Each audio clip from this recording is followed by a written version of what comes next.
So hello everyone and welcome to civil engineering funda. जैसा कि मैंने बताया था कि आज हम एक क्वेश्चंस लगाएंगे कैपिलरी के ऊपर, ठीक है। तो कैपिलरी क्वेश्चन आपके सामने ऑलरेडी नोटेड है, आप पढ़िए। Find the capillary rise if density of the liquid is rho. Density आपको गिवन है, रो है, ठीक है। अब देखिए क्या है, ये एक फ्लूइड है, ठीक है। इस फ्लूइड में मैं एक प्लेट को क्या कर रहा हूँ, ऐसे दो प्लेट हैं, दो प्लेट को एक साथ इंसर्ट कर रहा हूँ। तो मैंने जब इंसर्ट करूँगा, इनकी जो थिकनेस होगी काफ़ी कम होगी, 1 to 10 mm के बीच में। तो इंसर्ट करने की वजह से क्या होगा, कैपिलरी राइज होगा। कितना राइज होगा, h डिस्टेंस, h हाइट जो है कैपिलरी राइज होगा, ठीक है। अब ये कैपिलरी राइज हमें निकालना कि ये h कितना होगा। तो चलो, मैंने कहा था कि जो भी कैपिलरी राइज होता है बेसिकली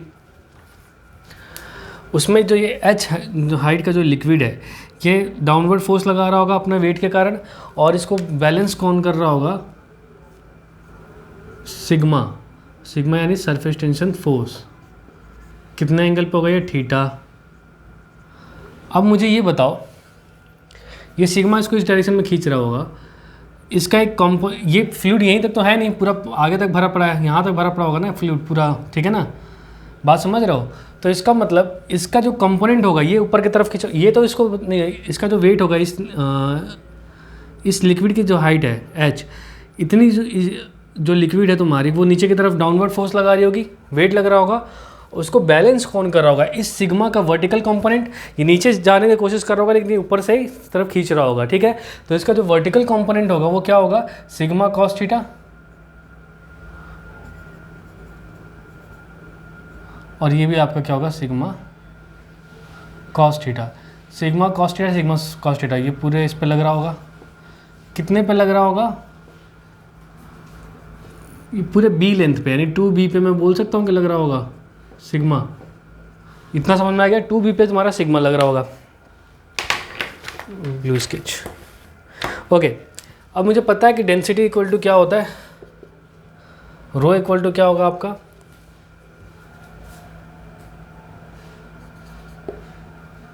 मास अपॉन वॉल्यूम होता है।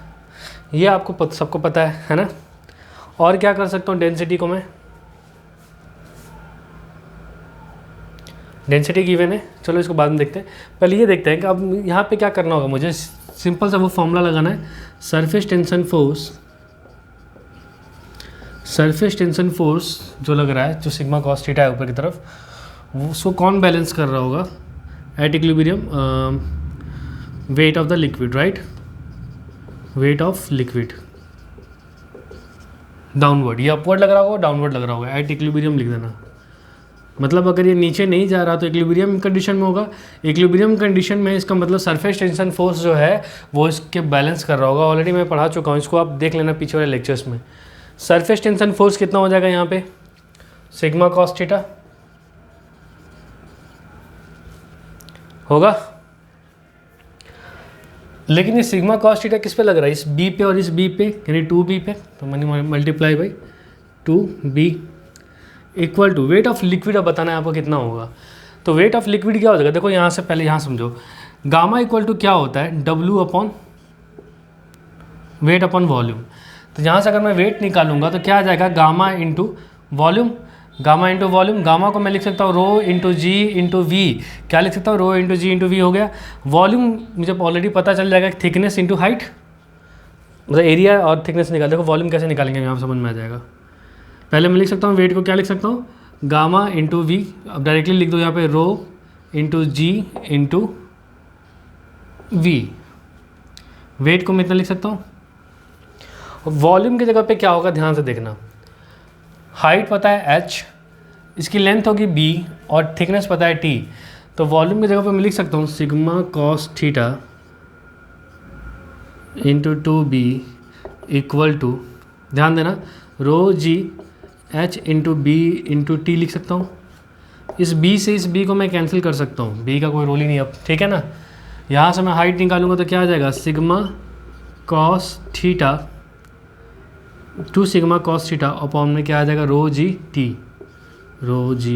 नोट कर लीजिए, ये है कैपिलरी राइज। फटाफट नोट करिए इसको। आई होप कि क्वेश्चन समझ में आ गया होगा, ठीक। इसके बाद दूसरा क्वेश्चन लिखते हैं। सो क्वेश्चन नंबर 2 आपके सामने लिखा हुआ है। क्वेश्चन नंबर 2 है a container of wheat 2A is filled with liquid. एक कंटेनर है जिसका वीट गिवन है 2A, ठीक है, वो उसमें एक लिक्विड भर दिया जाता है। नाउ अ थिन वायर, एक बहुत ही पतला वायर जो है उसके ऊपर, उस कंटेनर के ऊपर प्लेस किया जाता है। Thin wire of weight lambda per unit length. याद रखना ये वेट नहीं गिवन है, weight per unit length given है, ठीक है ना। Weight per unit length is given to you, इसको अंडरलाइन कर लेना। Weight per unit length, weight per unit length is given to you. उसको प्यार से, मतलब जेंटली हम क्या करते हैं, प्लेस करते हैं मिडिल ऑफ द कंटेनर, मतलब लिक्विड के मिडिल सरफेस पे हम क्या करते हैं, प्लेस करते हैं। As a result liquid surface थोड़ा सा डिप्रेस करता है, ठीक है, वाई डिस्टेंस, जहाँ पे वाई जो है उसके ए से काफ़ी कम है। देखेंगे फाइंड द सरफेस टेंशन कितना होगा, ये फाइंड करना है। चलो पहले इसका फिगर ड्रॉ करके देखते हैं हम। कह रहा है कंटेनर है, लो भाई मैंने कंटेनर बना दिया, इस कंटेनर में लिक्विड फिल है, यही बोल रहा है, लिक्विड फिल कर दिया मैंने। कह रहा है कंटेनर जो है कितना है, कंटेनर की वेट जो है कितनी है, 2A है, टोटल कितनी है 2A।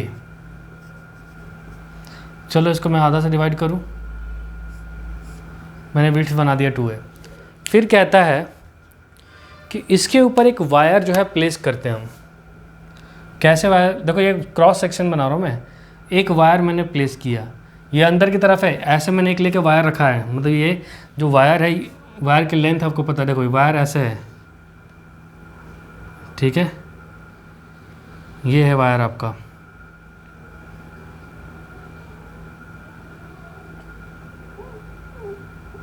ऐसा वायर था पतला सा, उसको लेकर मैंने इसके ऊपर, मान लो ये लिक्विड का सरफेस है, तो इसके ऊपर ये सपोज ये वायर है, ये लिक्विड का सरफेस है, ठीक है, तो ऐसे मैं प्लेस कर रहा हूँ इस वायर को एकदम धीरे से, यहाँ पे रख दिया मैंने एकदम मिडिल में। तो इधर कितना हो जाएगा 2A टोटल था, तो इधर A हो जाएगा, इधर A, तो मतलब इस वायर को जब मैं यहाँ पे प्लेस कर दिया हूँ,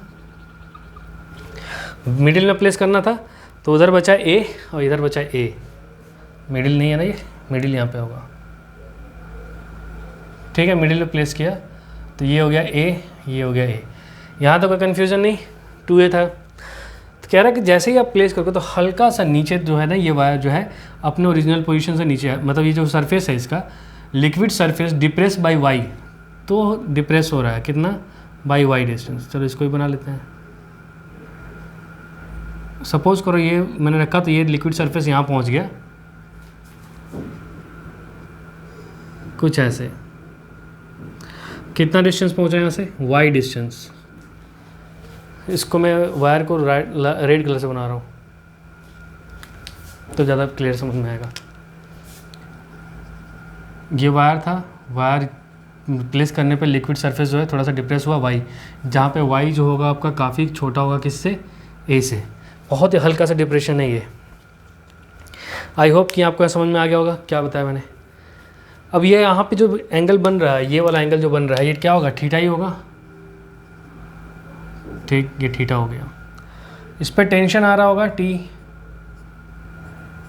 टेंशन क्या है, बेसिकली आपका सरफेस टेंशन फोर्स है, राइट। बनाना तो बना लो, तो उसको हम आगे बनाएंगे, ठीक है ना। यहाँ देखते हैं, इसको ही मत बनाओ, ठीक है, टेंशन आ रहा होगा। अब ये वायर जो मैंने प्लेस किया, कुछ ऐसे प्लेस किया होगा, तो वायर जब मैंने मतलब ऐसे रखा होगा, ये वायर को मैंने कुछ ऐसा रखा होगा, तो लिक्विड का सरफेस तो पूरा है ना, लिक्विड का सरफेस समझ रहे हो, लिक्विड का सरफेस कुछ ऐसे डिप्रेस होगा, देखो ऐसे डिप्रेस होगा, तो ऐसे डिप्रेस होगा, तो ये सोचना कि इधर से टेंशन लग रहा होगा, इधर से भी टेंशन लग रहा होगा, तो ये पूरे जो लेंथ है, ओवर ऑल लेंथ, जितना लेंथ है वायर का, उस लेंथ पे पूरा सिग्मा लग रहा है ना, मतलब सरफेस टेंशन लग रहा होगा।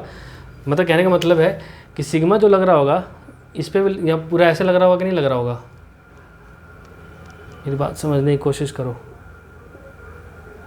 पूरे लेंथ पे लग रहा होगा सिग्मा।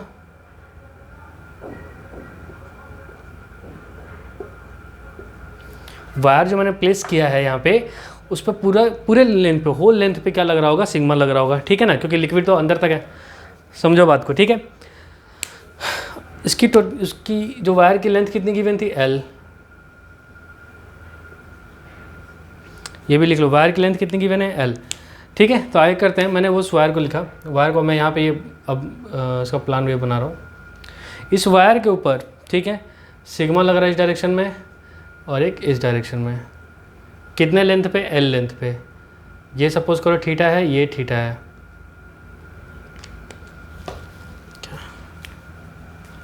ये वायर हो गया आपका।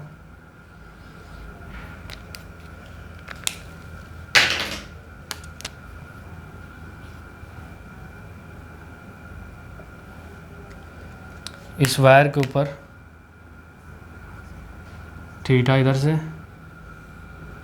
थीटा इधर, सिग्मा सिग्मा लग रहा है, ये हो गया एंगल थीटा। ठीक है, तो यहाँ तक समझ में आ गया होगा आप लोगों को। ठीक है, क्या इसका वेट भी नीचे लग रहा होगा? यहाँ पे इसका वेट भी तो नीचे लग रहा होगा। तो मैं यहाँ पे बोल सकता हूँ कि mg, वेट इसका नीचे लग रहा होगा, वेट इक्वल टू mg। ठीक है ना, वेट ऑफ वायर, mg क्या है यहाँ पे? वेट ऑफ वायर है।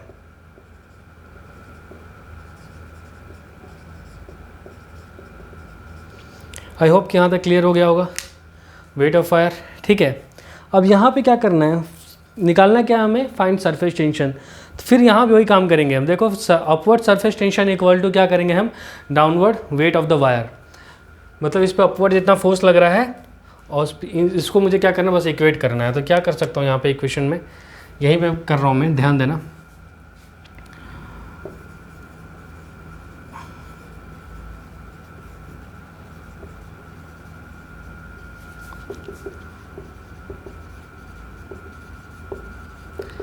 इतना लिख सकता हूँ मैं, अपवर्ड्स कितना होगा सरफेस टेंशन? तो याद रखो, ये सिग्मा, सिग्मा कितने लेंथ पे लग रहा है? एल लेंथ पे लग रहा है ना। तो सिग्मा कॉस थीटा लग रहा होगा। ठीक है, तो और दोनों साइड लग रहा था, यानी मैं बोल सकता हूँ 2 sigma cos theta into L. ये तो हो गया upward surface tension force. Downward हो जाएगा m इंटू जी, मतलब ये वेट हो गया। ठीक है, आई होप कि यहाँ तक क्लियर होगा, m इंटू जी। लेकिन यहाँ पे ऑलरेडी वेट गिवन है क्या? Wait per unit length given है। यहाँ देखो, हाँ, weight per unit length given है। वेट कितना गिवन है? लैम्डा गिवन है। वेट पर यूनिट लेंथ कितना गिवन है? लैम्डा। तो यानी वेट यहाँ से निकालूंगा तो लैम्डा इंटू एल आ जाएगा क्या? तो वेट की जगह पे मैं डायरेक्टली क्या लिख सकता हूँ? Lambda into L. नोट करिए, लैम्डा इंटू एल लिख सकता हूँ। ग्रेट। यहाँ से मुझे क्या निकालना है? किसकी वैल्यू निकालनी है? एल से एल तो ऐसे कैंसिल हो गया, ये एल वो एल कैंसिल। अब यहाँ से अगर मैं बोलूँ तो लैम्डा इक्वल टू क्या मिल जाएगा मेरा? 2 sigma cos theta, 2 sigma cos theta, right. यहाँ से सिग्मा सरफेस टेंशन की वैल्यू निकाल लीजिए, तो ये कितना आ जाएगा? Lambda upon 2 sigma cos theta. यही निकालना था क्या? 2 सिग्मा कॉस थीटा।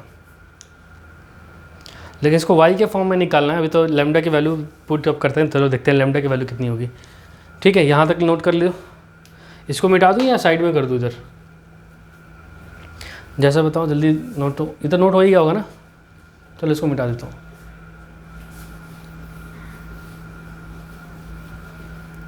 इसको ज़रूरत थी, चलो कोई बात नहीं। ठीक है, अब देखो मैंने क्या बताया था? सिग्मा इक्वल टू कितना क्या? Lambda upon 2 cos theta, lambda upon 2 cos theta. Sigma की वैल्यू इतनी आ गई। नाउ अब मैंने कहा था कि ये मान लो ये ए था, यहाँ पे ये वाई था, ये ए था, ये थीटा था यहाँ पे, ये मुझे पता नहीं था ये कितना है। ठीक है ना, तो यहाँ से ये निकालते हैं तो ये कितना आ जाएगा? अंडर रूट में Y square plus A square आएगा, पाइथागोरस थ्योरम से पढ़ा होगा तो, है ना। ये हो गया हमारा Y square plus A square. अब यहाँ क्या ध्यान देना है तुमको कि अगर मैं यहाँ पे कॉस थीटा की वैल्यू लिखूँ तो क्या लिख सकता हूँ? कॉस थीटा इक्वल टू मैं क्या लिख सकता हूँ? कॉस थीटा इक्वल टू क्या होता है? Hypotenuse upon base. बेस क्या होगा इसका? ये यानी under root Y square plus A square upon में मैं क्या लिख सकता हूँ? वाई लिख सकता हूँ क्या? देखो मैंने सही किया क्या, गलत किया? बेस अपॉन हाइपोटेनस ना, तो y upon under root Y square by a square. ठीक है, यहाँ तक कन्फर्म। अब कॉस थीटा की वहाँ वैल्यू पुट करना है मैं, ठीक है ना। अब यहाँ से देखो, अगर मैं बोलूँ y जो है आपका बहुत ही छोटा है a से, तो क्या मैं y के टर्म को नेगलेक्ट कर सकता हूँ यहाँ पे? ठीक है, तो y छोटा है तो y स्क्वायर तो और भी छोटा होगा, है ना। Therefore cos theta equal to मैं क्या लिख सकता हूँ y बाई ए, क्योंकि इसको मैंने क्या कर दिया, नेगलेक्ट कर दिया, ठीक है। y बाई ए आ जाएगा कि नहीं आ जाएगा? आई होप कि यहाँ तक क्लियर होगा, चाहे ऐसे लिख लो ना, ठीक। अब तो यहाँ तक क्लियर हो गया। तो यहाँ से cos थीटा इक्वल टू कितना आ जाएगा, y by A. cos theta की वैल्यू वहाँ पुट कर दो, this implies that sigma equal to lambda by 2 y by A which is equal to A lambda by, आ गया आंसर, लिख लो। तो सिग्मा की वैल्यू कितनी आ जाएगी, ए लैम्डा बाई 2y। ठीक से नोट करना, लास्ट में आंसर ऐसे लिख देना, वहाँ तक पहुँचो। सो थैंक यू, मिलते हैं नेक्स्ट वीडियो में। Thank you and have a nice day. I hope कि आपको ये समझ में आ गया होगा। इसके नेक्स्ट वीडियो में अब नेक्स्ट चैप्टर स्टार्ट करेंगे हम, ठीक है, जिसमें हम पढ़ेंगे फ्लूइड का मेजरमेंट, ठीक है। So thank you. Pressure measurement basically हम स्टार्ट करने वाले हैं, ठीक है। So thank you and have a nice day.